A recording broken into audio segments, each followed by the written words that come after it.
La lettre du désespoir. Une rafale de vent gifla les trois vitrages, et Marguerite de Bourgogne se rejeta en arrière, comme si quelqu'un du fond du ciel cherchait à la frapper.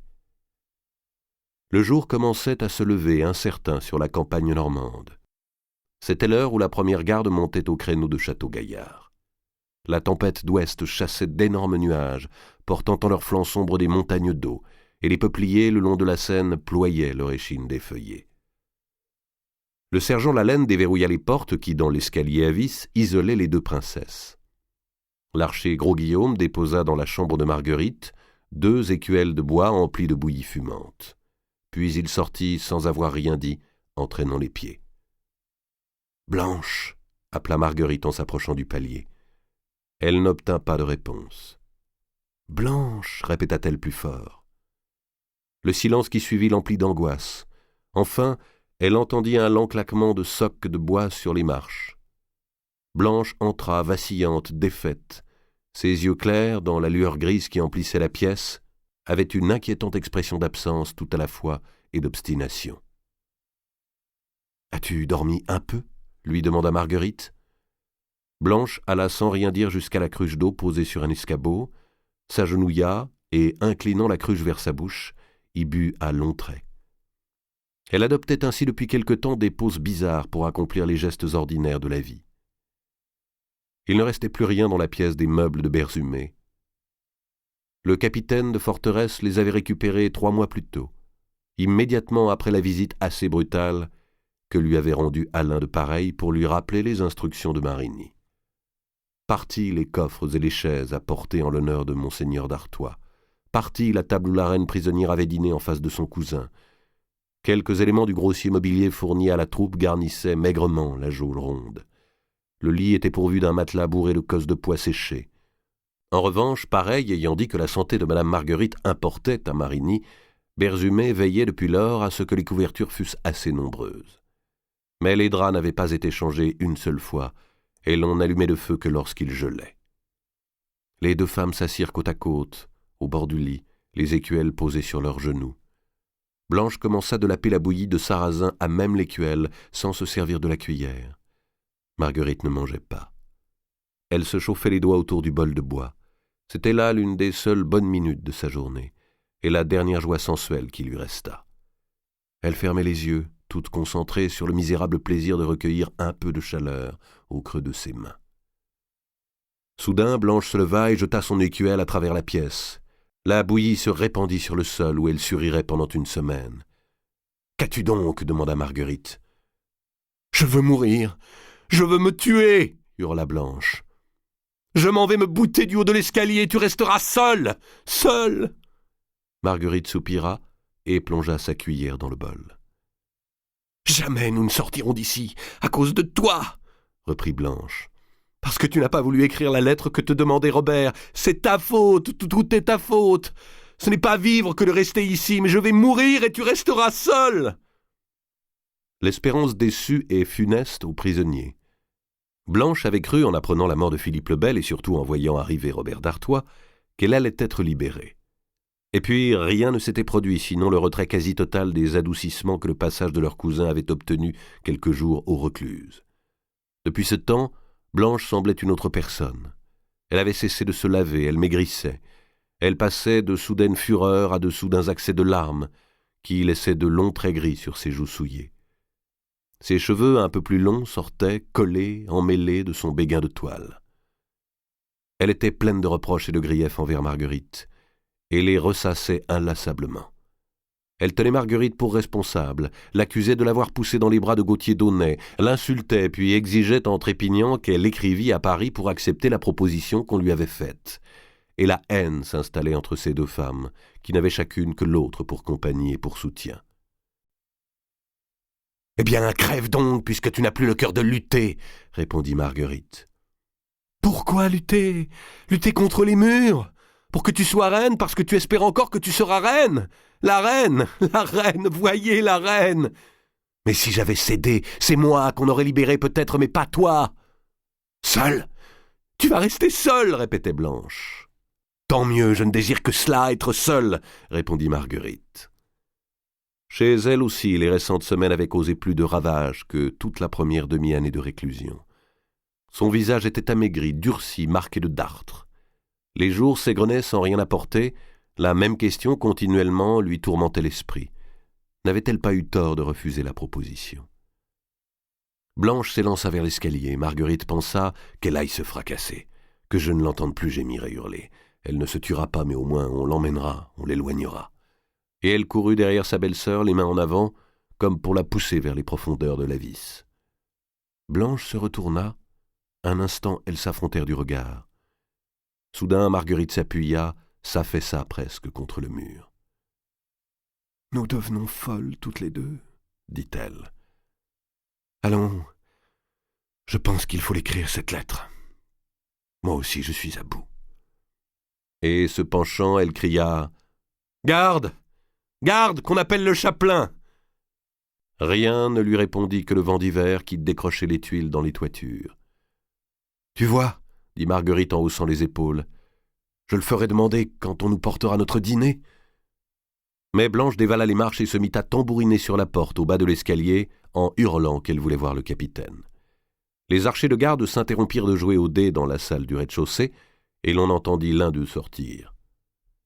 Berzumé arriva un moment après, son bonnet de peau de loup enfoncé jusqu'aux sourcils. Il écouta la demande de Marguerite. Le chapelain, il se trouvait absent ce jour-là. Des plumes, un parchemin, pour quoi faire? Les prisonniers n'avaient le droit de communiquer avec quiconque, ni par voix, ni par écrit, tels étaient les ordres de monseigneur de Marigny. « Je dois écrire au roi !» dit Marguerite. « Au roi ! Ah, certes, cela posait une question à Berzumé. Le terme de quiconque désignait-il aussi le roi? Marguerite parla si haut et s'emporta si bien que le capitaine se laissa fléchir. « Allez, ne différez point !» s'écria-t-elle. Berzumé se rendit à la sacristie et rapporta lui-même le matériel pour écrire. Au moment de commencer sa lettre, Marguerite eut une dernière révolte, un dernier mouvement de refus. Jamais plus, si par quelque miracle son procès venait à se rouvrir, jamais plus elle ne pourrait plaider l'innocence et prétendre que les frères Daunet avaient fait de faux aveux sous la torture. Et elle ôtait à sa fille tout droit à la couronne. « Va, va !» lui soufflait Blanche. « Rien en vérité ne peut être pire que ce qui est !» murmura Marguerite. Et elle rédigea son renoncement. « Je reconnais et confesse que ma fille Jeanne n'est point enfant de vous. Je reconnais et confesse m'être à vous refusé de corps, en sorte que l'œuvre de chair ne fut pas accomplie entre nous. Je reconnais et confesse que je n'ai point droit de me regarder pour mariée à vous. J'attends, comme il m'a été promis de votre part par messire d'Artois, si je faisais l'aveu sincère de mes fautes, que vous preniez en pitié ma peine et ma repentance, et me remettiez en un couvent de Bourgogne. » Berzumé se tint auprès d'elle, soupçonneux, tout le temps qu'elle écrivit, puis il prit la lettre et l'étudia un moment, ce qui n'était que simulacre, car il ne savait pas très bien lire. « Ceci doit parvenir au plus vite à monseigneur d'Artois, » dit Marguerite. « Ah, madame, voilà qui change tout, vous aviez assuré que c'était pour le roi. »« À monseigneur d'Artois, pour qu'il le remette au roi, » cria Marguerite. « C'est écrit en tête, êtes-vous si sot de ne pas le voir ?»« Ah, oui, et qui portera cette lettre ? » ?»« Vous-même. »« Je n'ai pas d'ordre. » Il ne put de toute la journée décider de ce qu'il devait faire et attendit que le chapelain fût rentré pour lui demander avis. La lettre n'étant pas cachetée, le chapelain en prit connaissance. « Je reconnais et confesse, je reconnais et confesse. Ou bien elle ment quand elle se confesse à moi, ou bien elle ment quand elle écrit, dit-il en grattant son crâne beige. » Il était un peu saoul et fleurait le cidre. Néanmoins, il se rappelait que monseigneur d'Artois l'avait fait attendre 3 heures dans le gel pour prendre une lettre de madame Marguerite et s'en était reparti sans lettre en lui lançant des insultes au nez.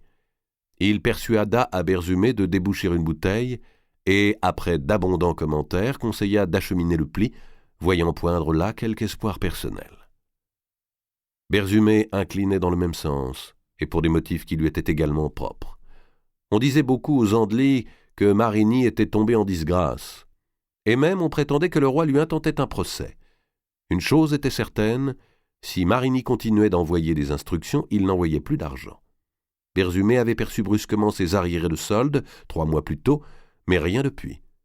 Et l'occasion approchait où il n'aurait plus le nécessaire pour nourrir et ses hommes et ses prisonnières. L'occasion n'était pas mauvaise d'aller s'informer sur place de quoi il retournait. « À ta place, capitaine, disait le chapelain, je ferai remettre la lettre au grand inquisiteur, qui est aussi le confesseur du roi. Elle a écrit « Je confesse », c'est une affaire d'église et une affaire royale. Si cela t'oblige, je veux bien m'en charger, je connais le frère inquisiteur, il est de mon couvent de Poissy. Non, j'irai moi-même, répondit Berzumé. Alors, ne manque pas de parler de moi, si tu vois le frère inquisiteur. Le lendemain, ayant passé les consignes au sergent Lalaine, Berzumé, coiffé de son chapeau de fer et monté sur son meilleur bidet, prit la route de Paris. Il arriva le jour suivant, en milieu d'après-midi, alors qu'il pleuvait à torrents. Boueux jusqu'aux yeux, le hoqueton trempé, Berzumé pénétra dans une taverne voisine du Louvre pour s'y restaurer et y faire réflexion. Car tout le long du chemin, l'inquiétude n'avait cessé de lui moudre la tête. Comment savoir s'il faisait bien ou mal, s'il s'agissait pour ou contre ses intérêts? Devait-il en référer à Marigny, ou bien se rendre chez Monseigneur d'Artois? À enfreindre les ordres du premier, que gagnerait-il auprès du second? Marigny, d'Artois ou Marigny? Ou bien alors, pourquoi pas le grand inquisiteur? La Providence parfois veille sur les sots. Tandis que Berzumé se séchait le ventre au feu, une grande claque appliquée sur le dos le tira de ses méditations. C'était le sergent Quatrebarbes, un ancien compagnon de garnison qui venait d'entrer et l'avait reconnu. Ils ne s'étaient pas vus depuis 6 ans. Ils s'embrassèrent, reculèrent pour s'examiner, s'embrassèrent encore, et à grand bruit réclamèrent du vin afin de célébrer leur retrouvaille. Quatrebarbes, un gaillard maigre, aux dents noires et aux prunelles logées dans le coin des yeux, était sergent d'archer à la Compagnie du Louvre. Il avait ses habitudes dans cette taverne. Berzumé l'enviait de résider à Paris. Quatrebarbes enviait Berzumé d'être monté en grade plus rapidement et de commander une forteresse. Tout allait donc bien puisque chacun pouvait se croire admiré de l'autre. « Comment? C'est toi qui gardes la reine Marguerite? On dit qu'elle avait 100 amants. La cuisse doit lui brûler et je gage que tu ne t'ennuies guère, vieux pandard !» s'écria Quatrebarbes. « Oh, ne crois pas cela. » Des gaillardises, ils passèrent au souvenir, puis au problème du jour. Qu'y avait-il de vrai dans la prétendue disgrâce de Marigny? Quatrebarbes devait savoir, lui qui vivait dans la capitale. Berzumé apprit ainsi que Monseigneur de Marigny avait triomphé des Noises qu'on lui voulait chercher, et que le roi 3 jours plus tôt l'avait rappelé et embrassé devant plusieurs barons, et qu'il était à nouveau aussi puissant que jamais. « Me voilà fourré dans de bons draps avec cette lettre, » pensait Berzumé. La langue déliée par le vin, Berzumé glissa vers les confidences, et, demandant à Quatrebarbes de lui jurer un secret qu'il se montrait lui-même incapable d'observer, lui révéla la raison de son voyage. « À ma place, comment agirais-tu » Le sergent balança un moment son long nez au-dessus du pichet, puis répondit « À ta place, j'irai prendre les ordres de messire de Pareil. Il est ton chef.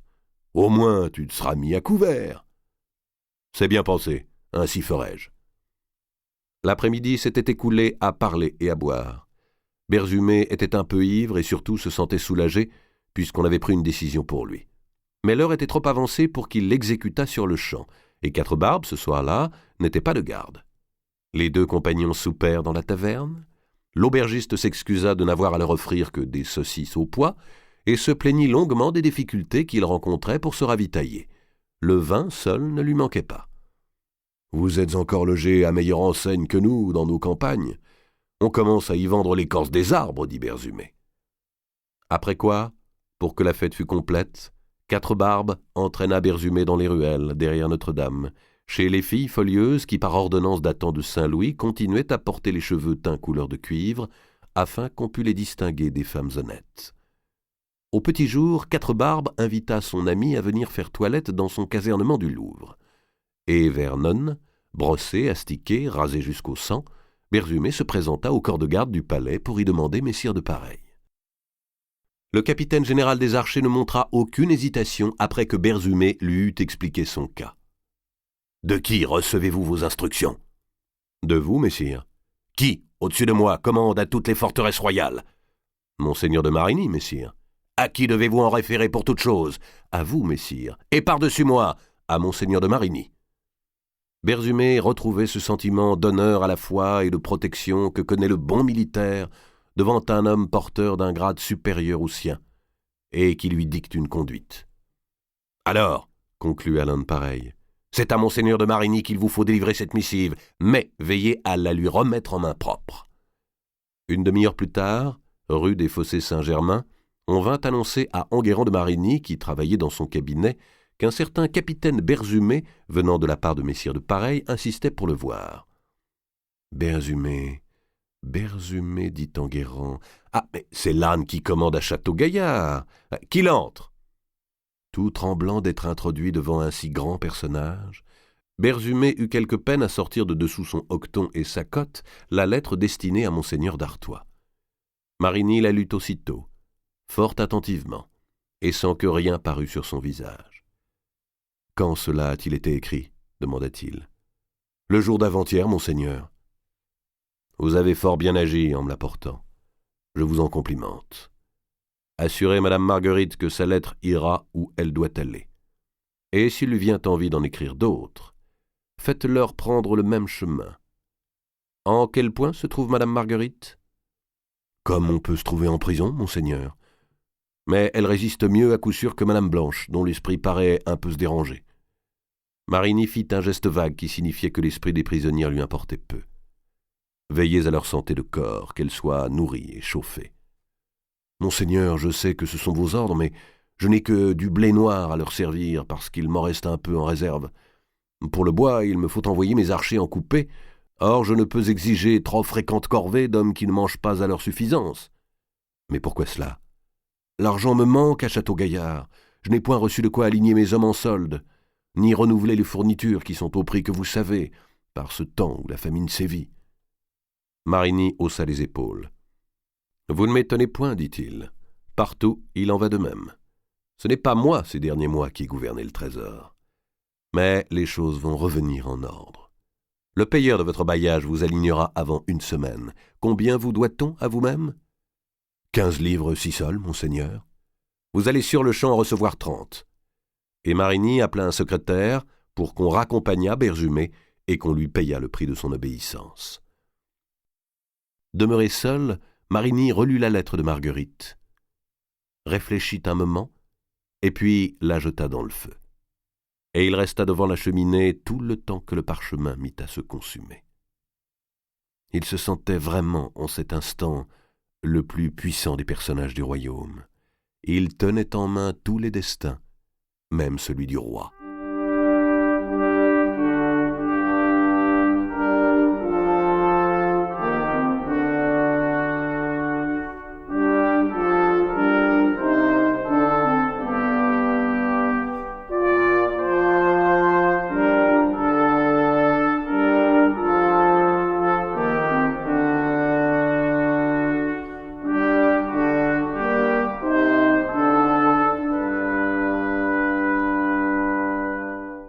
Troisième partie, le printemps des crimes. La famine. La misère des hommes de France fut plus grande cette année-là qu'elle ne l'avait été depuis 100 ans, et le fléau des siècles passés, la famine, réapparut. À Paris, le prix du boisseau de sel atteignit 10 sous d'argent et le setier de froment se vendit jusqu'à 60 sous, taux jamais atteint. Cet anormal enchérissement résultait certes en premier lieu de la désastreuse récolte de l'été précédent, mais il était dû aussi pour une bonne part à la désorganisation de l'administration, à l'agitation que les ligues baroniales entretenaient en plusieurs provinces et qui rendait les échanges difficiles, à la panique des gens qui avaient engrangé par peur de manquer, à l'avidité enfin des spéculateurs. Février est le plus terrible mois à franchir durant les années de disette. Les dernières provisions de l'automne sont épuisées, de même que la résistance des corps et des âmes. Le froid s'ajoute à la faim. C'est le mois où l'on meurt le plus. Les gens désespèrent de revoir jamais le printemps, et ce désespoir chez les uns se tourne en abattement et chez les autres en haine. À prendre trop souvent le chemin du cimetière, chacun se demande quand viendra son tour. Dans les campagnes, on mangeait les chiens qu'on ne pouvait plus nourrir, et l'on chassait les chats redevenus sauvages. Faute de fourrage, le bétail crevait et l'on se battait autour des rebuts d'équarrissage. Des femmes arrachaient l'herbe gelée pour la dévorer. On savait que l'écorce de hêtre faisait une meilleure farine que l'écorce de chêne. Des adolescents se noyaient chaque jour sous la glace des étangs pour avoir voulu y prendre du poisson. Il n'y avait presque plus de vieillards. Les menuisiers hâves et surmenés clouaient sans relâche des cercueils. Les moulins étaient muets. Des mères folles berçaient des cadavres d'enfants. Parfois, on assiégeait un monastère. Mais l'aumône était sans pouvoir, quand il ne restait rien à acheter que des suaires. Parfois, des hordes titubantes montaient des champs vers les bourgs dans le vain rêve de s'y faire donner du pain, mais elles se heurtaient à d'autres hordes d'affamés qui venaient de la ville et paraissaient avancer vers le jugement dernier. Il en était ainsi dans les régions réputées riches comme dans les régions pauvres, en Artois aussi bien qu'en Auvergne, en Poitou comme en Champagne, en Bourgogne comme en Bretagne, et même en Valois, en Normandie, en Beauce, et même en Brie, et même en Île-de-France. Il en était ainsi à Naufle et à Cresset. La malédiction qui depuis 1 an accablait la famille royale semblait s'être étendue pendant l'hiver au royaume tout entier. Guccio, lorsqu'il était revenu d'Avignon à Paris en escortant Bouville, avait bien traversé cette affliction. Mais logeant dans les prévôtés ou les châteaux royaux et muni d'un bon or pour satisfaire au prix démesuré des auberges, il avait regardé la disette d'assez haut. Il ne s'en souciait pas davantage 1 semaine après son retour, en trottant sur la route de Paris à Naufle. Son manteau fourré était chaud, sa monture bien allante, et il courait vers la femme qu'il aimait. Il polissait les phrases par lesquelles il allait raconter à la belle Marie de Cresset comment il avait parlé d'elle avec madame Clémence de Hongrie, bientôt peut-être reine de France, et comment son souvenir ne l'avait pas quitté un seul jour, ce qui était d'ailleurs la vérité. Car les infidélités fortuites n'empêchent pas de songer, bien au contraire, à qui l'on est infidèle. C'est même la manière la plus fréquente qu'ont les hommes d'être constants. Et puis, il décrirait à Marie les splendeurs de Naples, et il se sentait vêtu des prestiges du voyage et des hautes missions. Il venait se faire aimer. Ce ne fut qu'au voisinage de Cresset, parce qu'il connaissait bien le pays et lui vouait tendresse, que Guccio commença d'ouvrir les yeux sur autre chose que sur soi-même. Le désert des champs, le silence des hameaux, la rareté des fumées qui s'élevaient des masures, l'absence d'animaux, l'état de maigreur et de saleté de quelques hommes rencontrés, et surtout leurs regards, donnèrent au jeune Toscan un sentiment de malaise et d'insécurité. Et lorsqu'il pénétra dans la cour du vieux manoir, au-dessus du ruisseau de la Mauldre, il eut l'intuition du malheur. Pas un coq sur le fumier, pas un meuglement du côté des étables, pas un aboi de chien. Le jeune homme avança sans que quiconque, serviteur ou maître, parût à son approche. La maison semblait morte. « Sont-ils tous partis ?» se demanda-t-il. « Les a-t-on saisis pendant mon absence ? Qu'est-il arrivé ? Ou bien la peste aurait-elle sévi par ici ?» Il noua les rênes de son cheval à un anneau du mur et entra dans le corps du logis. Il se trouva en face de madame de Cresset. « Oh, messire Guccio !» s'écria-t-elle. « il me semblait bien, vous voici donc !» Des larmes étaient venues aux yeux de dame Eliabelle, et elle prit appui sur un meuble, comme si la surprise la faisait vaciller. Elle avait maigri de 20 livres et vieilli de 10 ans. Elle flottait dans sa robe qui naguère se tendait si fort sur ses hanches et sa poitrine. Elle montrait une mine grise et des joues affaissées sous sa guimpe de veuve. Guccio, pour dissimuler sa surprise à la voir si changée, regarda la grande salle autour de lui. Auparavant, on y percevait une certaine dignité de vie seigneuriale, maintenue malgré de petits moyens. Aujourd'hui, tout y disait la misère sans défense, le dénuement désordonné et poussiéreux. « Nous ne sommes point dans notre meilleur pour accueillir un hôte, » dit tristement dame Eliabelle. « Où sont vos fils ? À la chasse comme chaque jour. »« Et madame Marie ?» demanda Guccio. « Hélas, fit dame Eliabelle en baissant les yeux. Qu'est-il arrivé ?» Dame Eliabelle haussa les épaules d'un geste de désolation. « Elle est si bas, dit-elle, si faible, que je n'espère plus qu'elle se relève jamais, ni même qu'elle atteigne Pâques. »« Quel mal a-t-elle » dit Guccio avec une impatience anxieuse. « Mais le mal dont nous souffrons tous, et dont on meurt à foison par ici, la faim, signor Guccio. Pensez donc, si de gros corps comme l'était le mien sont tout épuisés, pensez aux ravages que la faim peut faire sur des filles encore à grandir. »« Mais par Dieu, dame Eliabelle, s'écria Guccio, je croyais que la disette ne frappait que les pauvres gens. »« Et qui croyez-vous que nous sommes, sinon de pauvres gens ? Ce n'est point parce que nous avons la chevalerie et un manoir qui croule que nous sommes mieux lotis. Tout notre bien, à nous, petits seigneurs, est dans nos serres et dans le labeur que nous en tirons. Comment pourrions-nous attendre qu'ils nous nourrissent quand ils n'ont pas à manger pour eux-mêmes et viennent mourir devant notre porte en nous tendant la main. Nous avons dû tuer notre bétail pour le partager avec eux. Ajoutez à cela que le prévôt nous a obligés de lui fournir des vivres, d'ordre du roi, a-t-il dit, sans doute pour nourrir ses sergents, car ceux-là sont toujours bien gras. Quand tous nos paysans seront morts, que nous restera-t-il sinon que d'en faire autant? La terre ne vaut rien. Elle ne vaut qu'autant qu'on la travaille, et ce ne sont point les cadavres qu'on y enfouit qui la feront produire.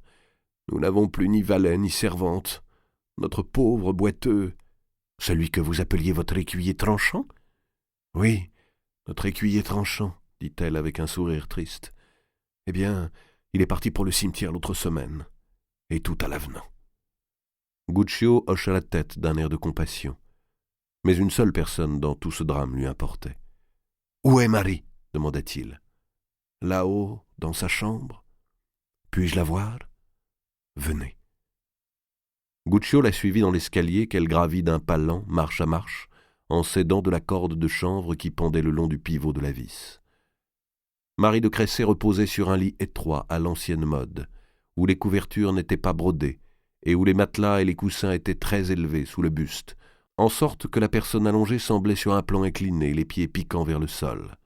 « Messire Guccio, Messire Guccio » murmura Marie. Ses yeux étaient agrandis d'un cerne bleu. Ses longs cheveux châtains et or étaient épars sur un oreiller de velours râpé jusqu'à la trame. Ses joues amincies, son cou fragile présentait une transparence inquiétante. L'impression de rayonnement solaire qu'elle donnait auparavant s'était effacée, comme si un grand nuage blanc fût passé au-dessus d'elle. Dame Eliabelle se retira pour éviter de montrer ses larmes. « Marie, ma belle Marie !» dit Guccio en s'approchant du lit. « Enfin, vous voilà. Enfin, vous êtes de retour. J'ai eu si peur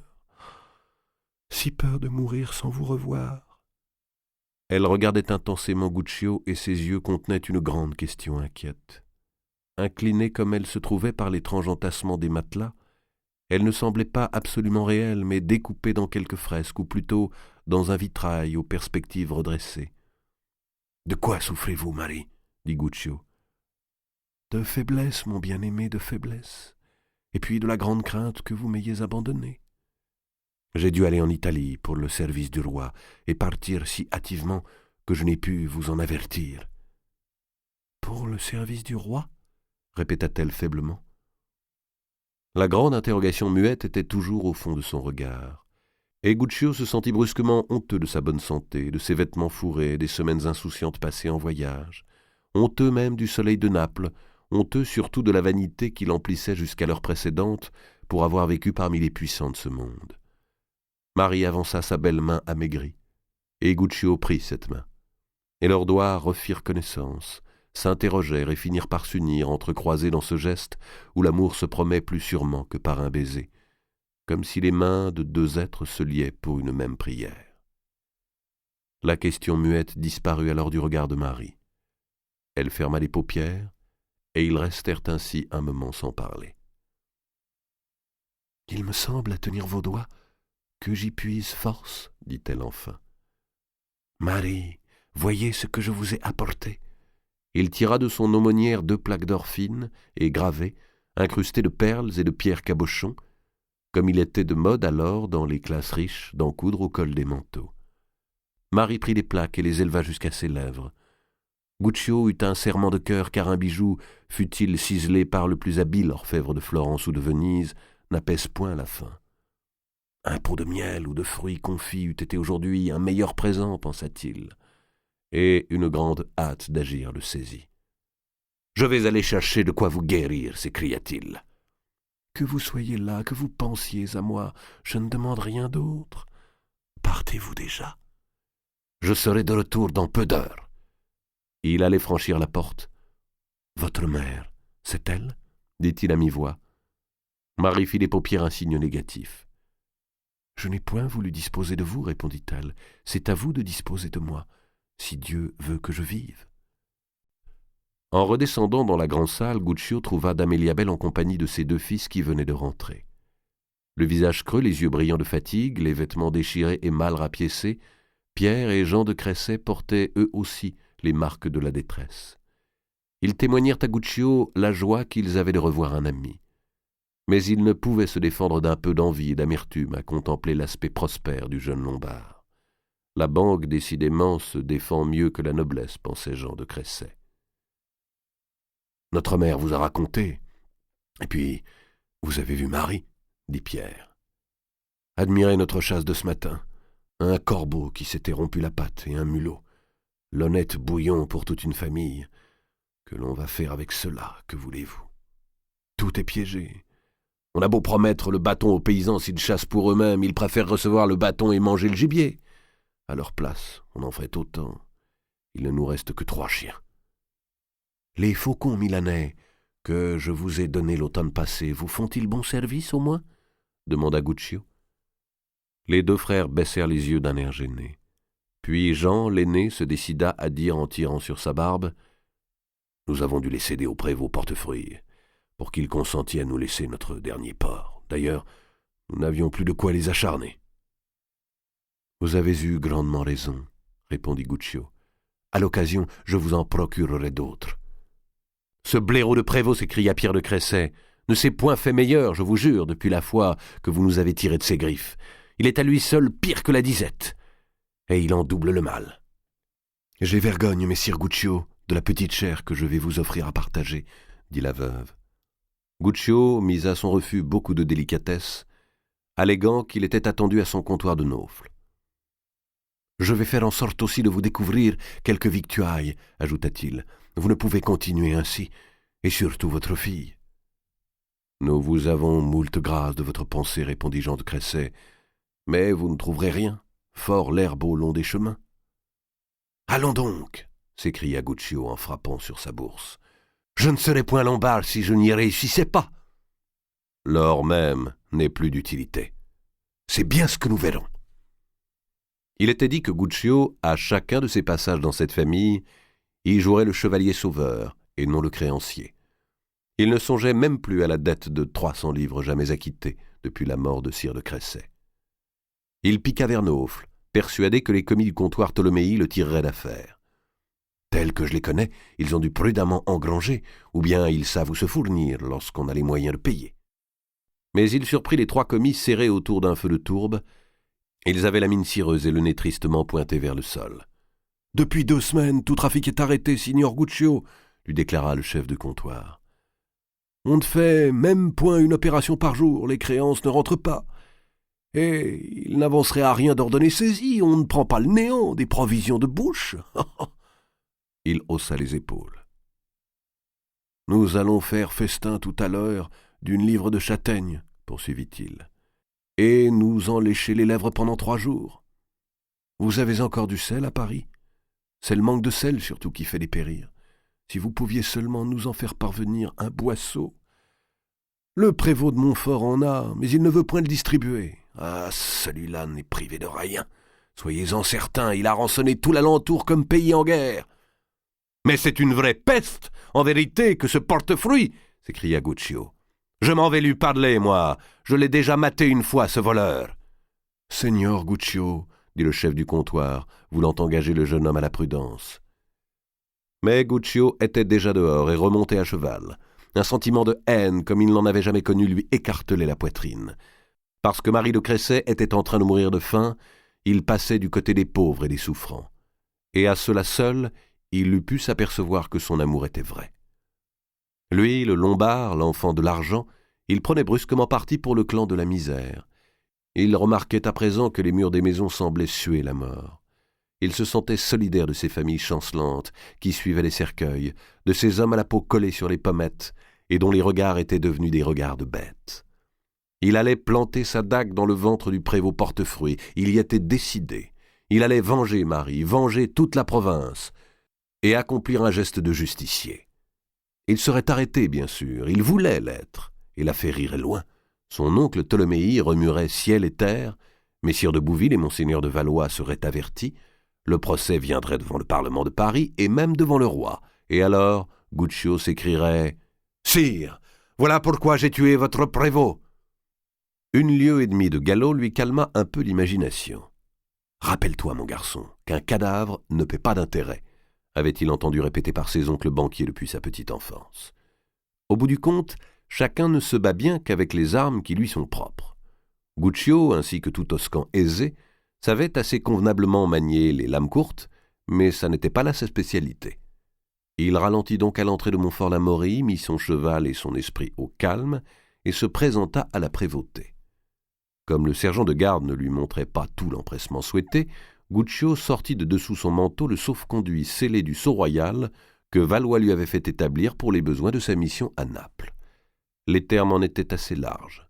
« Je requiers tout bailli, sénéchaux et prévôts de porter aide et assistance », pour que Guccio pût l'utiliser encore.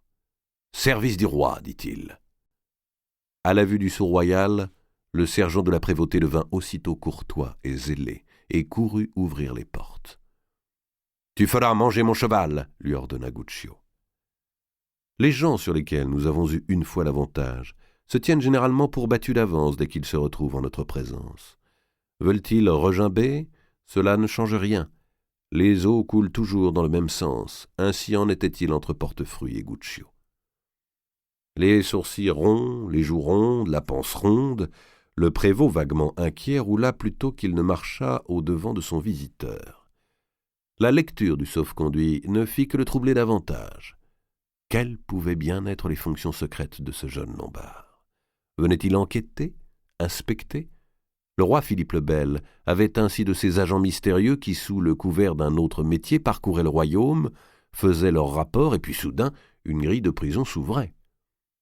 « Ah, messire Portefruit, avant toute chose, je veux vous apprendre, dit Guccio, que je n'ai point parlé en haut lieu de cette affaire de taille de mutation pour les sires de Cresset, qui nous donna occasion de nous rencontrer l'autre année. J'ai bien admis qu'il s'agissait d'une erreur, ceci pour vous tranquilliser. » Belle manière en effet de rassurer le prévôt, c'était lui dire en clair, dès l'abord, « Je vous rappelle que je vous ai pris en flagrant délit de prévarication et que je puis le faire savoir quand je voudrais. » La face lunaire du prévôt pâlit un peu, ce qui accentua par opposition la couleur vineuse de la tache de naissance qui lui couvrait la tempe et une partie du front. « Je vous sais gré, messire Baglioni, de votre jugement, répondit-il. En effet, c'était une erreur. D'ailleurs, j'ai fait gratter les livres. » Ils avaient donc besoin d'être grattés, remarqua Guccio. L'autre comprit qu'il venait de prononcer une sottise dangereuse. Décidément, ce jeune Lombard avait le don de lui brouiller la tête. « J'allais justement me mettre à dîner, dit-il, pour changer au plus vite de sujet. Me ferez-vous l'honneur de partager ?» Il commençait de se montrer obséquieux. L'habileté commandait à Guccio d'accepter. Les gens ne se livrent jamais mieux qu'à table. Et puis Guccio, depuis le matin, avait beaucoup couru sans rien manger. Si bien qu'étant parti de Naufle pour tuer le prévôt, il se retrouva confortablement assis en face de lui, et ne se servant de sa dague que pour trancher dans un cochon de lait rôti à point et qui baignait dans une belle graisse dorée. La chair que faisait le prévôt au milieu d'un pays en famine était proprement scandaleuse. « Quand je pense, se disait Guccio, que je suis venu quérir de quoi nourrir Marie et que c'est moi qui suis à goinfrer. » Chaque bouchée accroissait sa haine, et comme le prévôt, croyant se concilier son visiteur, présentait ses meilleures provisions et ses vins les plus rares, Guccio, à chaque rasade qu'on le forçait d'accepter, se répétait « Il rendra compte de tout cela, ce malfaiteur. J'agirai si bien que je l'enverrai se balancer au bout d'une corde. » Jamais repas ne fut dévoré avec plus d'appétit de la part de l'invité, et si peu de bénéfice pour celui qui l'offrait. Guccio ne manquait pas une occasion de mettre son hôte mal à l'aise. « J'ai appris que vous aviez acquis des faucons, messire Portefruit, demanda-t-il soudain. « Avez-vous donc le droit de chasser comme les seigneurs ?» L'autre s'étrangla dans son gobelet. « Je chasse avec les seigneurs d'alentour lorsqu'ils veulent bien m'y convier, » répondit-il vivement. Il chercha une nouvelle fois à dévier le cours de la conversation et ajouta « Vous voyagez beaucoup, il me semble, messire Baglioni. »« Beaucoup, en effet, » répondit Guccio avec détachement. « Je reviens d'Italie, où j'avais affaire pour le compte du roi auprès de la reine de Naples. » Portefruit se rappela que lors de leur première rencontre, c'était d'une mission auprès de la reine d'Angleterre que Guccio revenait. Ce jeune homme devait être bien puissant, qui paraissait surtout employé à courir vers les reines. En outre, il savait toujours les choses qu'on eût préféré taire. Maître Portefeuille, les commis du comptoir que mon oncle possède à Naufle sont réduits à bien grande misère. Je les ai trouvés malades de faim et ils m'assurent qu'ils ne peuvent rien acheter, déclara soudain Guccio. Comment expliquez-vous que sur un pays si ravagé par la disette, vous imposiez des dîmes en nature et passiez prendre et saisir tout ce qu'il reste à mâcher? Messire Baglioni, c'est une grave question pour moi et une grande affliction, je vous le jure, mais je dois obéir aux ordres de Paris. Je suis tenu d'envoyer chaque semaine 3 charrettes de vivres, comme tous les autres prévôts de par ici, parce que monseigneur de Marigny craint l'émeute et veut tenir sa capitale en main. Comme toujours, c'est la campagne qui souffre. Et quand vos sergents ramassent de quoi emplir 3 charrettes, ils peuvent aussi bien en remplir 4 et vous en garder une. L'angoisse afflua au cœur du prévôt. Ah, le pénible dîner. Jamais, messire Baglioni, jamais! Qu'allez-vous penser? Allons, prévôt! D'où vient tout ceci? S'écria Guccio en désignant la table. Les jambons, que je sache, ne viennent pas tout seuls se pendre à votre heurtoir. Et vos sergents ne sont pas prospères comme on les voit à seulement lécher la fleur de lys de leur bâton. Si j'avais su, pensa Portefeuille, je l'aurais moins bien traité. C'est que, voyez-vous, répondit-il, si l'on veut maintenir l'ordre dans le royaume, il faut nourrir honnêtement ceux qui ont charge d'y veiller. Assurément, dit Guccio, assurément. Vous parlez comme il faut. Un homme nanti d'un si haut office que le vôtre ne doit point raisonner comme les gens du commun, ni ne saurait agir de leur façon. Il devenait soudain approbateur, amical, et paraissait se rendre entièrement au vu de son interlocuteur. Le prévôt, qui avait bu à suffisance pour reprendre courage, donna dans le panneau. « Ainsi, pour les tailles d'impôts, reprit Guccio. « Les tailles » dit le prévôt. « Eh bien oui, vous les avez en fermage. Or, il faut que vous viviez, que vous payiez vos commis. Alors, forcément, vous devez prélever plus que ce qui vous est requis par le trésor. Comment vous y prenez-vous? Vous doublez la taille, n'est-ce pas? C'est ce que font à ma connaissance tous les prévôts. » « À peu près, dit Portefeuille, se laissant aller parce qu'il pensait avoir affaire à quelqu'un d'averti. « Nous y sommes bien obligés. Déjà, pour avoir ma charge, j'ai dû fourrer la paume à l'un des commis de Marigny. »« Un commis de Marigny, vraiment ?»« Eh oui, et je continue de lui glisser une coquette bourse à chaque Saint-Nicolas. Il me faut aussi partager avec mon receveur, sans parler de ce que me regratte le bailli, qui est au-dessus de moi. Au bout du compte, il ne vous reste pas tellement pour vous-même, j'entends bien. Alors, prévôt, vous allez me porter aide, et moi, je vais vous proposer un marché où vous ne perdrez point. Je suis en peine pour nourrir mes commis de Naufle. Chaque semaine, vous leur délivrerez en sel, farine, fèves, miel et viande fraîche ou séchée, ce qu'il aurait besoin et qu'ils vous paieront au meilleur prix de Paris, avec encore un petit surcroît de 3 sols à la livre.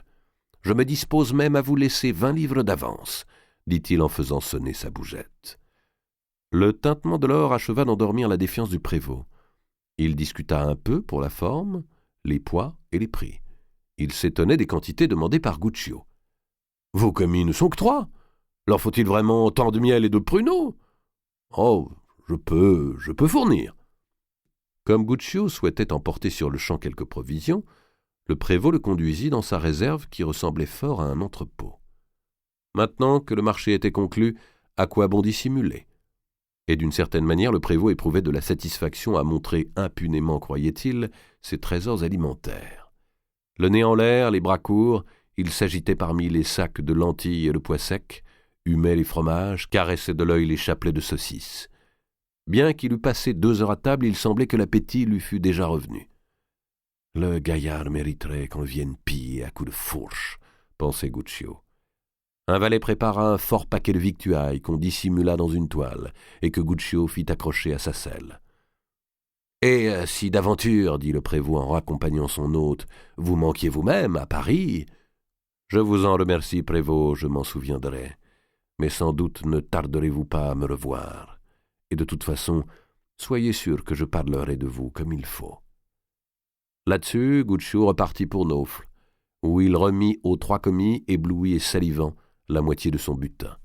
« Il en sera ainsi chaque semaine, leur dit-il. C'est chose convenue avec le prévôt. De ce qu'il vous fournira, vous ferez 2 parts, l'une pour vous, l'autre qu'on viendra prendre de Cresset, ou que vous y porterez bien prudemment. Mon oncle s'intéresse fort à cette famille qui est mieux en cour qu'elle n'en donne l'aspect. Qu'on veille donc à la ravitailler.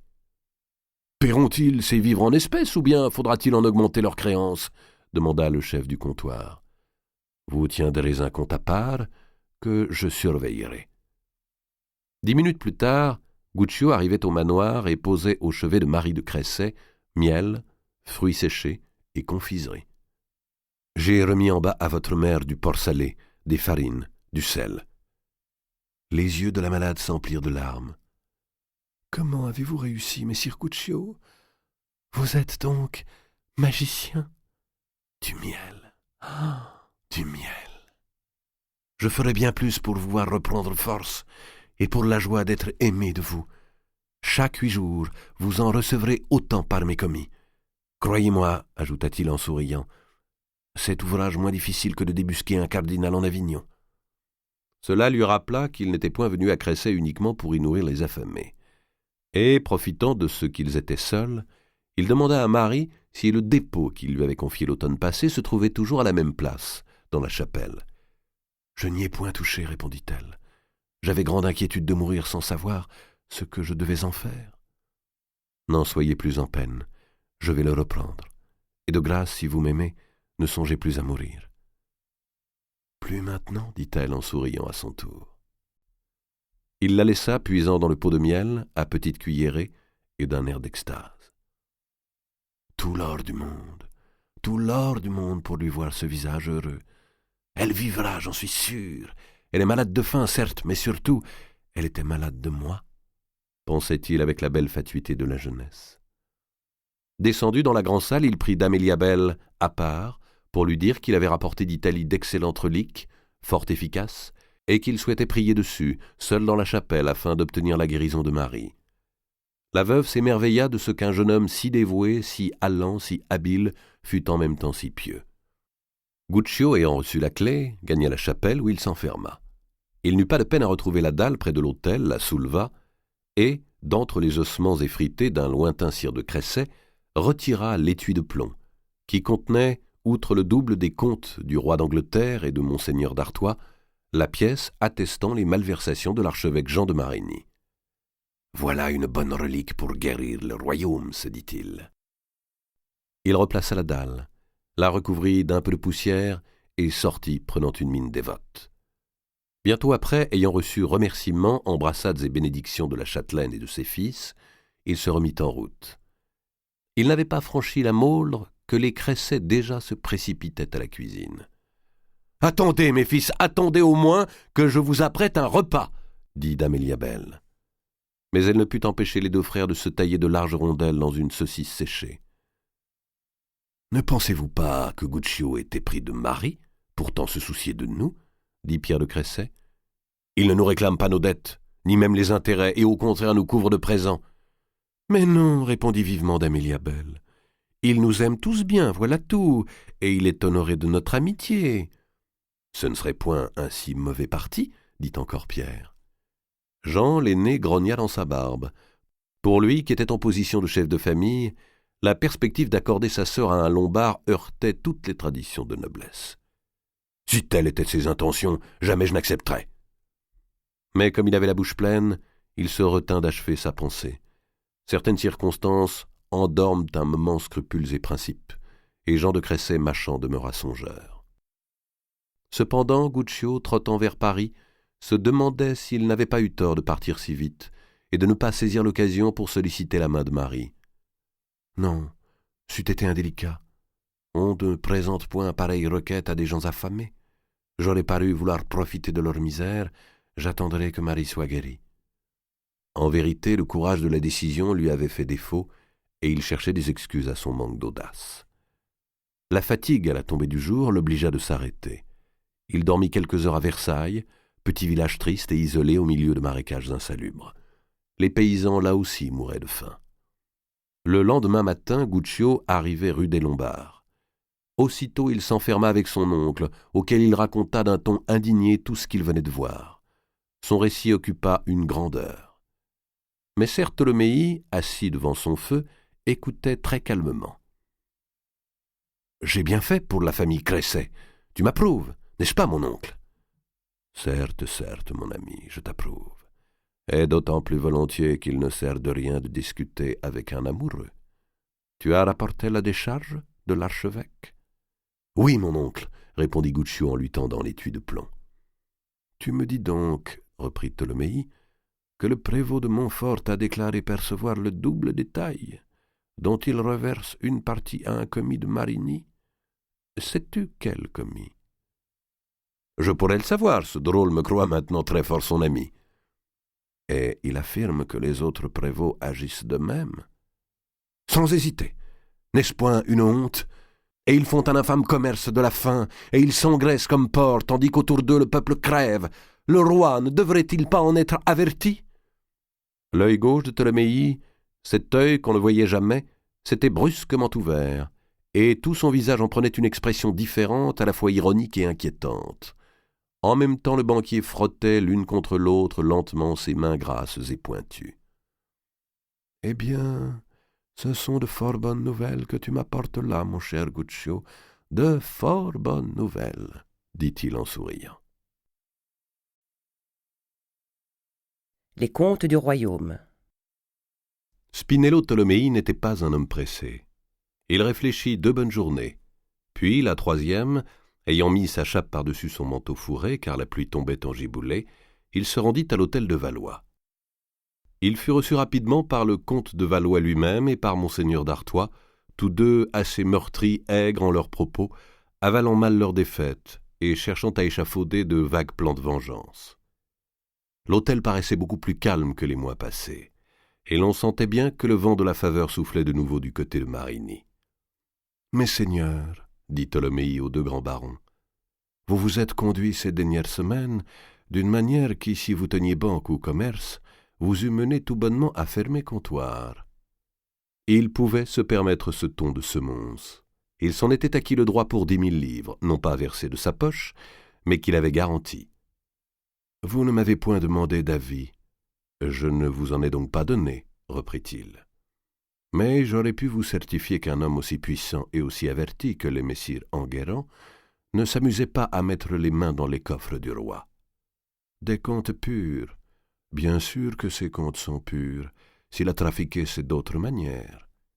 Puis, s'adressant directement au comte de Valois, « Je vous ai obtenu quelque argent, monseigneur Charles, afin de vous hisser dans la confiance du roi. Cet argent devait être promptement rendu. »« Mais il le sera, messire Ptolémée, il le sera. »« Et quand cela, monseigneur ? Je n'aurai point l'audace de douter de votre parole, je suis certain de la créance. Encore m'intéresserai-je à savoir quand et par quels moyens elle sera remboursée. Or, vous n'avez plus la gestion du trésor. La voici repassée à Marigny. D'autre part, je ne vois pas qu'ait été promulguée aucune ordonnance concernant l'émission des monnaies, ce qui nous tenait fort à cœur, ni aucun non plus rétablissant le droit de guerre privé. Marigny y fait obstacle. « Et qu'avez-vous à proposer pour venir à bout de ce sanglier puant ?» s'écria Robert d'Artois. « Nous y sommes aussi attachés que vous, croyez-le. Et si vous pouviez avancer une idée meilleure que les nôtres, elle sera bienvenue. C'est une chasse où nous avons besoin de chiens de relais. » Ptolémée lissa les plis de sa robe, croisa les mains sur son ventre. « Mes seigneurs, je ne suis pas chasseur, répondit-il. Mais je suis toscan de naissance, et je sais que quand on ne peut abattre son ennemi de face, il faut l'attaquer de profil. Vous vous êtes porté trop franchement au combat. Cessez donc d'accuser Marigny et de répandre partout qu'il est un voleur, puisque le roi a certifié qu'il ne l'était point. Paraissez pour un temps accepter qu'il gouverne. Feignez même de vous réconcilier avec lui. Et puis, par derrière, faites enquêter dans les provinces. N'en chargez point les officiers royaux, car ils sont les créatures de Marigny, et justement ceux qu'il vous faut viser. Mais dites aux nobles, grands et petits, sur qui vous avez influence, de vous instruire des agissements des prévôts. En bien des lieux, la moitié seulement des tailles perçues parvient au trésor. Ce qu'on ne prend point en argent, on le prend en vivres, que l'on revend à prix prohibé. Faites enquêter, vous dis-je. Et d'autre part, obtenez du roi qu'il convoque tous les prévôts, receveurs et commis de finances, afin que leurs livres soient examinés. Par qui? Par Marigny, assisté bien sûr des barons et des conseillers au comte. Et en même temps, vous produirez vos enquêteurs. Alors je vous dis qu'il apparaîtra de telles malversations, et si monstrueuses, que vous pourrez sans peine en rejeter la faute sur Marigny, et sans plus vous soucier de savoir s'il est innocent ou coupable. Ce faisant, monseigneur Charles, vous aurez les nobles pour vous, qui rechignent à voir sur leur fief les sergents de Marigny se mêler à tout, et vous aurez aussi le bas peuple qui crève de famine et cherche des responsables à sa misère. Voilà, mes seigneurs, le conseil que je m'autorise à vous donner, et celui que je porterais au roi si j'étais en votre position. Sachez de surcroît que nos compagnies lombardes qui tiennent comptoir en de nombreux endroits peuvent, si vous le souhaitez, aider à votre enquête. Valois réfléchit quelques instants. « Le difficile, dit-il, sera de décider le roi, car il est pour l'heure tout entiché de Marigny et de son frère l'archevêque, dont il attend un pape. En ce qui regarde l'archevêque, ne vous inquiétez pas, répliqua le banquier. Je dispose à son usage d'une muselière dont je me suis déjà servi une fois et que je lui repasserai au nez le moment venu. » Lorsque Tholomyes fut sorti, d'Artois dit à Valois « Ce bonhomme-là, décidément, est plus fort que nous. »« Plus fort, répondit Valois. « C'est-à-dire qu'il nous précise dans son langage de marchand les choses que nous pensions déjà. » Mais il s'empressa dès le lendemain de se conformer aux instructions du capitaine général des Lombards, lequel, pour une garantie de 10 000 livres donnée à ses confrères italiens, s'était offert le luxe de diriger la France. Un bon mois d'insistance fut nécessaire à monseigneur de Valois pour convaincre le roi. En vain Valois répétait à son neveu « Rappelez-vous les derniers mots de votre père, rappelez-vous comme il vous a dit, Louis, sachez au plus tôt l'état de votre royaume. Eh bien, c'est en convoquant tous les prévôts et receveurs que vous connaîtrez cet état. Et notre saint aïeul, dont vous portez le nom, vous montre l'exemple en cela aussi. Il ordonna une grande enquête de la sorte l'an 1247. Or, Marigny n'était pas hostile au principe d'une telle réunion. Il y voyait l'occasion de reprendre en main les agents royaux, car lui aussi constatait des relâchements dans l'administration. Mais il estimait sage de surseoir à la convocation. Il affirmait que le moment était mal choisi, alors que la misère aigrissait le peuple et que les ligues des barons s'agitaient pour éloigner de leur résidence d'un seul coup tous les officiers du roi. Il était indéniable que depuis la mort de Philippe le Bel, l'autorité centrale s'affaiblissait. En réalité, deux pouvoirs s'opposaient, s'empêtraient, s'annulaient l'un l'autre. On obéissait ou bien à Marigny ou bien à Valois. Tiraillé entre les deux partis, mal renseigné, ne sachant distinguer la calomnie de l'information véritable et incapable par nature de trancher franchement, Louis X accordait sa confiance tantôt à gauche, tantôt à droite, et croyait gouverner alors qu'il ne faisait que subir. Cédant à la violence des ligues, et sur avis de la majorité de son conseil, Louis, le 19 mars de cette année 1315, c'est-à-dire après 3 mois et demi de règne, signa la charte aux seigneurs normands, qui allait être suivie presque aussitôt des chartes aux Languedociens, aux Bourguignons, aux Champenois, aux Picards, la dernière intéressant tout particulièrement le comte de Valois et Robert d'Artois. Ces édits effaçaient toutes les dispositions, scandaleuses aux yeux des privilégiés, par lesquelles Philippe le Bel avait interdit les tournois, guerres privées et gages de bataille. Il était à nouveau permis aux gentilshommes de guerroyer les uns aux autres, chevaucher, aller, venir et porter les armes. Autrement dit, la noblesse française retrouvait son droit ancestral et chéri à se ruiner en vraies ou fausses batailles, à se massacrer, à ravager à l'occasion le royaume pour vider des querelles de personnes. Quel souverain monstrueux en vérité dont la mémoire méritait d'être honni que celui qui pendant 30 ans l'avait privé de ses honnêtes passe-temps. Également, les seigneurs redevenaient libres de distribuer des terres et de se créer de nouveaux vassaux, donc souvent de nouveaux profits, sans avoir à en référer au roi. Pour tout litige, les nobles ne devaient désormais comparaître que devant des juridictions nobles. Les sergents et prévôts du roi ne pouvaient plus arrêter les délinquants ou les citer en justice sans en référer d'abord au seigneur du lieu. Les bourgeois et paysans libres n'étaient plus autorisés, sauf en quelques cas exceptionnels, à sortir des terres des seigneurs pour venir se réclamer de la justice du roi. Relativement aux subsides militaires et aux levées de troupes, les barons reprenaient une espèce d'indépendance qui leur permettait de décider s'ils voulaient ou non participer aux guerres nationales, et dans l'affirmative, combien ils souhaitaient se faire payer. Marigny parvint à faire inscrire à la fin de ses chartes une formule vague concernant la suprême autorité royale et tout ce qui, d'ancienne coutume, appartenait au souverain prince et à nul autre. Cette formule de droit laissait la possibilité à un monarque fort de reprendre pièce à pièce tout ce qui venait d'être cédé. Valois pourtant y consentit, car pour lui, lorsqu'on disait « ancienne coutume », il entendait Saint-Louis. Mais Marigny nourrissait peu d'illusions. En esprit comme en fait, c'étaient toutes les institutions du roi de fer qui s'effondraient. Marigny sortit de ce conseil du 19 mars en déclarant qu'on y avait creusé le lit pour de grands troubles. Dans le même temps, la convocation des prévôts, trésoriers et receveurs fut enfin décidée.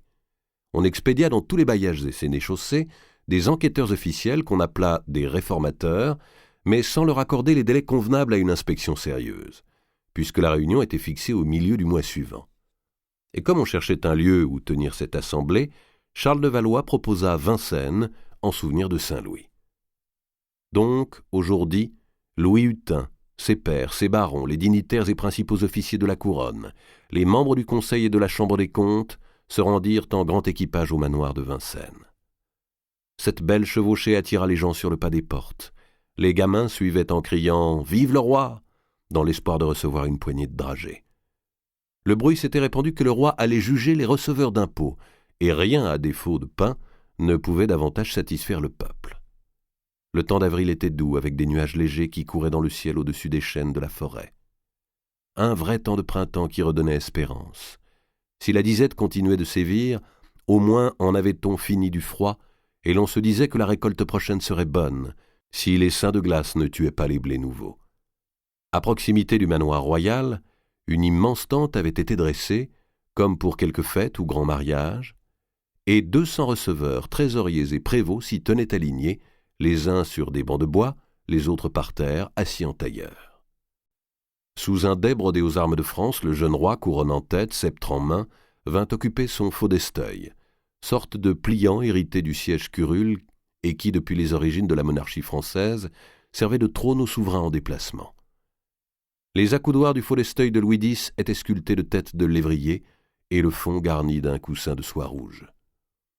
Pairs et barons prirent place de part et d'autre du roi, et les conseillers au comte s'installèrent derrière de longues tables posées sur des tréteaux.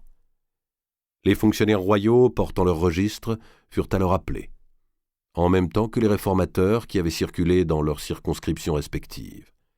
Pour hâtives qu'aient été les enquêtes, elles avaient quand même permis de recueillir bon nombre de dénonciations locales, dont la plupart se trouvaient rapidement avérées. Presque tous les comptes présentaient des traces de gaspillage, d'abus et de malversation, surtout dans les derniers mois, surtout depuis la mort de Philippe le Bel, surtout depuis qu'on avait sapé l'autorité de Marigny.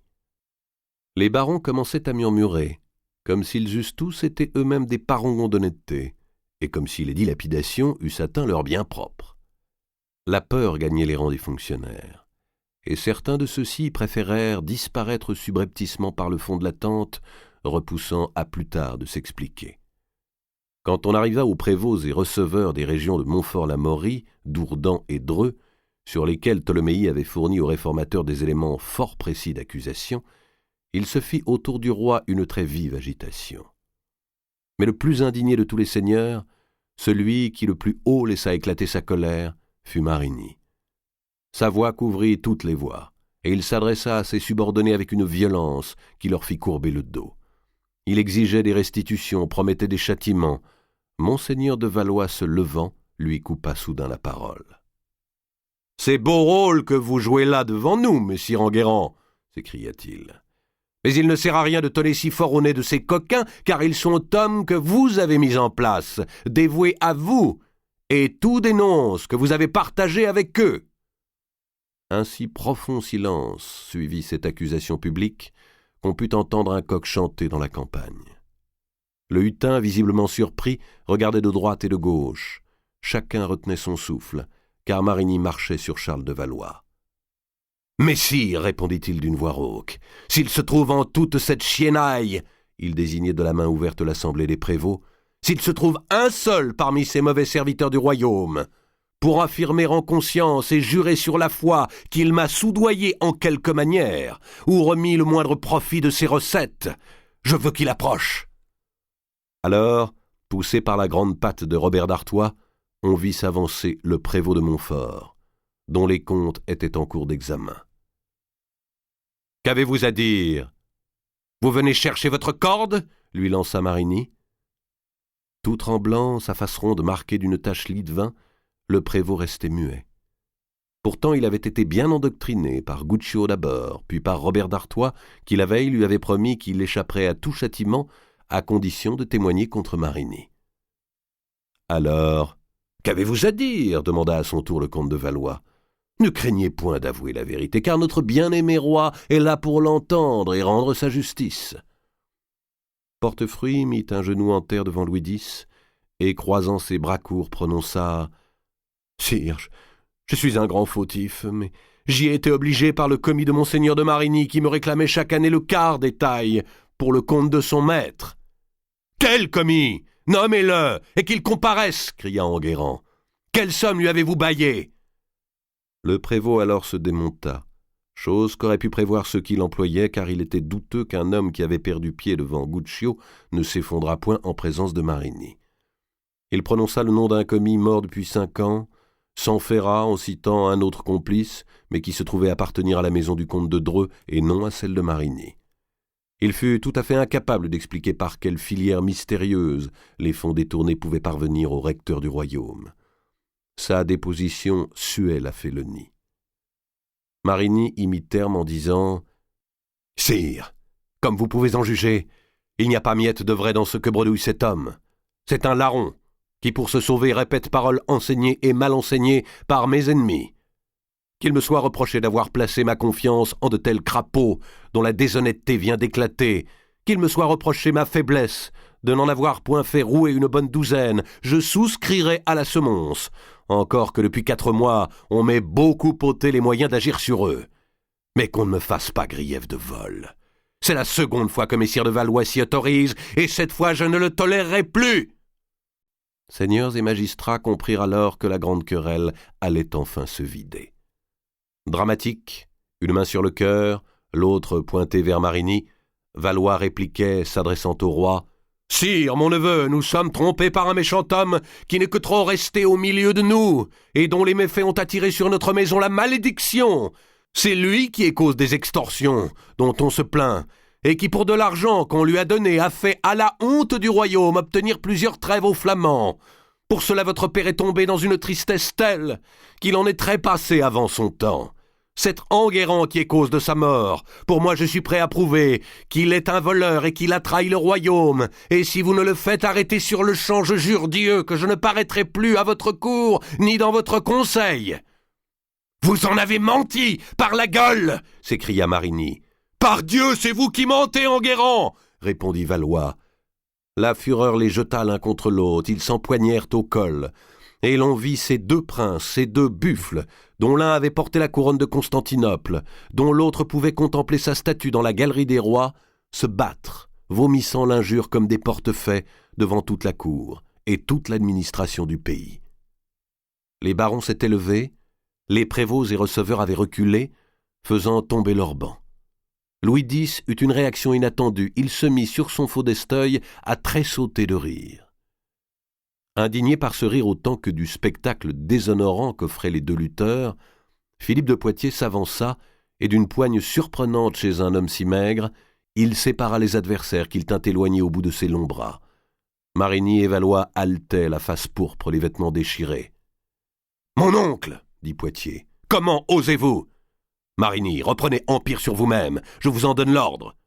Veuillez rentrer chez vous et attendre que le calme soit revenu en chacun. » La décision, la puissance qui émanait soudain de ce garçon de 24 ans s'imposèrent à des hommes qui avaient près du double de son âge. « Partez, Marigny, vous dis-je, » insista Philippe de Poitiers. « Bouville, conduisez-le. » Marigny se laissa entraîner par Bouville et gagna la sortie du manoir de Vincennes. On s'écartait devant lui comme devant un taureau de combat qu'on cherche à ramener au toril.